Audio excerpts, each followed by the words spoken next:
In a sunny day, officers of the North Central Police Department were having a quiet day until a phone call disturbed everyone's peace. Someone reported that all the residents of Lipankai village suddenly disappeared and there is no trace of them.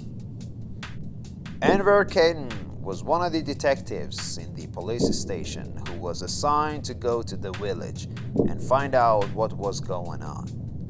Also, an agent familiar with the area from the local police center of Forest City was scheduled to come and help Detective Anwar. Although Detective Anwar had already heard of Lipankai's small population, but it was still weird that all the people of Lipankai disappeared at the same time. Anwar got into his car and drove to Lipankai. To reach the village, he had to drive for about 2 hours on forest roads.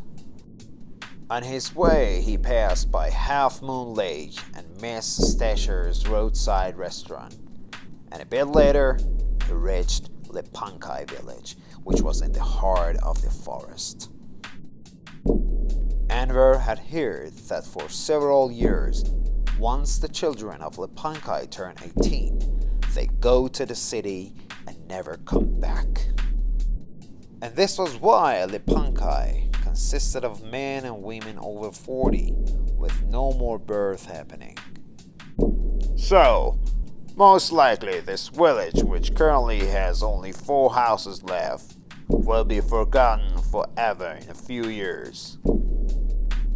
Anwar got out of the car and took a look around.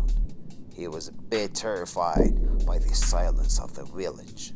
Suddenly, he saw a man hiding among the huts. Anwar raised his hands to say hi, but the man ran away. "Hey, stop!"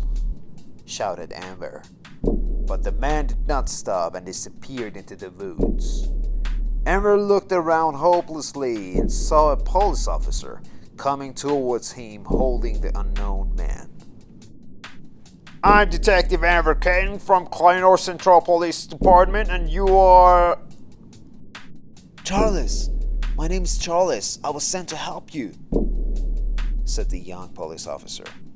"Good to see you, Charles. And who are you? Why were you running away from me?" I am from this village. I was the one who called the police and reported the disappearance of the people. I didn't know you were a policeman, otherwise I wouldn't have run. Oh, and my name is Howard. Howard Drowning, by the way," said the unknown man with a trembling voice. Any ID?" said Charles. No, but I can prove I live here," said Howard. As they were walking through the village, Howard pointed to a house and said, This is my house." "Well, how do we know you're telling us the truth?" Okay, if you go to the kitchen and open the middle drawer, you will see 3 green knives." Anwar checked the kitchen and saw the knives, so he believed Howard.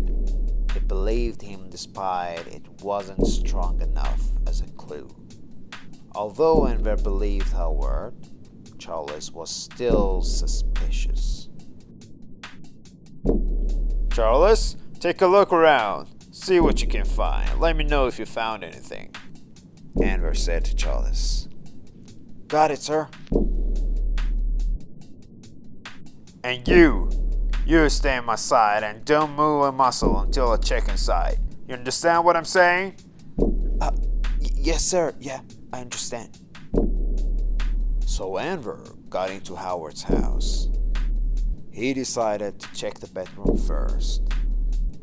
Once he entered, he ended up with a messy room. In a messy room, something got Anwar's attention. A strange symbol made of animal bones hanging on the wall. Also, there were some drops of blood on the ground. Everything seemed weird to Anwar. He He sat down to have a closer look, but then he saw a wallet under the bed. He reached out and took the wallet. Once he opened it, he heard Charles calling him from a distance. Mr. Keaton! Mr. Keaton!